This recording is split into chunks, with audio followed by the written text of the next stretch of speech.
আপুনি 7 নম্বৰ ফৰ্মখনত সই কৰিছেনে? সহি কৰিছোঁ। কিয় সই কৰিছে জানেনে নাই কি কাৰণত?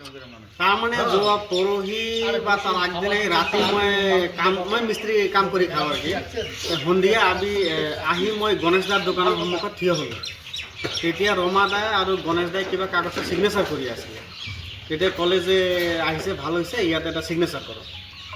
তো মই ভাবিলোঁ যে ৰমা দা আছে, গণেশ দা আছে, ছিগনেচাৰ কৰিব গৈছে, মই কৰি দিলোঁ। মইতো আৰু দেখা নাই কি হ'ল ছিগনেচাৰ না কি। ক'লে যে আপুনি কিবা ভোটাৰ আইডি আনছে নে নাই? তো ভোটাৰ আইডিটো মই অনা নাই, মোবাইলত আছে, ফটো আছে। তাৰ পৰা জিজেপি নম্বৰটো লৈ পেলাই মই তাতে ছিগনেচাৰ দি দিলোঁ। তেতিয়া তাত কিহত ছিগনেচাৰ কৰি আছোঁ এইটো মই নাজানো। পিছত গম পালোঁ 7 নম্বৰ ফৰ্ম কিবা কিবি। কেইটা ফৰ্মত ছিগনেচাৰ কৰিছে? মই 10টা মানত কৰিছিলোঁ। 10টা মানত কৰিছিলে।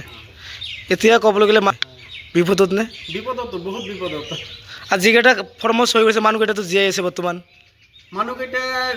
মানুহকেইটা মানে কি সকলোকে চিনি পাওঁ। এতিয়া নামটো যে কাৰ কাৰ লিখিছে এইটো আগতে লিখা নাছিল। কোনে কোনে মানুহ জীয়াই আছে, কোনে জীয়াই থকা নাই এইটো ক'বই নোৱাৰোঁ। কিন্তু এই মানুহবিলাক সবকে চিনি পাওঁ।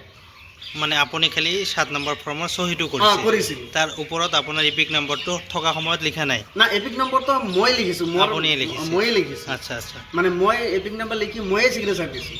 তেতিয়া তাত আৰু বেলেগ একো নাই, মই পঢ়াও নাই ফৰ্মটো যে কি লিখা আছে তাত।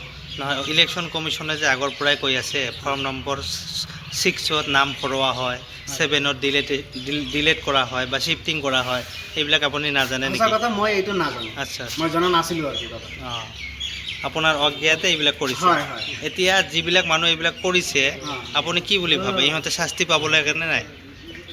যিহেতু কৰিছে মানে যিবিলাক মানুহে আহি এইবিলাক কৰিছে লাগে পাব লাগে। হয়, কিয় নাপাব? মানুহ এটা জীয়াই থাকোঁতে তাক মৃত বুলি কৈ দিলে শাস্তি পাবই লাগিব। হয়।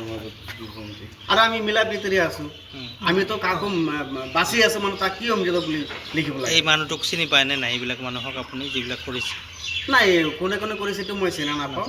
খালি 10টা মানত মই 10টা কাগজত মই চহী কৰিছিলোঁ। হয়। তেতিয়া এই তাতে ৰমাতে আৰু গণেশ চতুৰ্থত দুজনেই আছিল আৰু বেলেগ মানুহ বেলেগ নাছিল। ঠিক আছে।